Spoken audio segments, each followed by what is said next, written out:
4 жителям Судака, принимавшим участие в автопробеге, грозит статья за экстремизм. 18 мая крымские татары, используя национальную символику, провели автопробег. Их остановили полицейские, составили административный протокол, но среди них указана 16-я статья за экстремизм. 25 мая 4 участников вызвали в суд.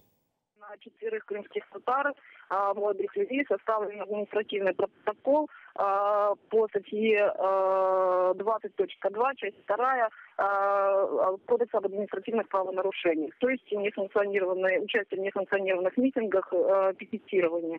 Данная статья подразумевает либо штраф до 30 тысяч рублей, либо общественное наказание в виде общественных работ.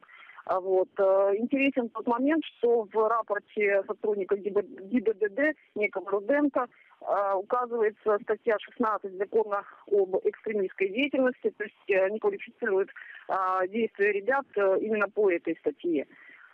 25 мая состоится в 9:00 в городе Судаке состоится суд по данному административному правонарушению, где, в общем-то, наверное, будет и выбрана, скажем так, мера наказания для этих ребят.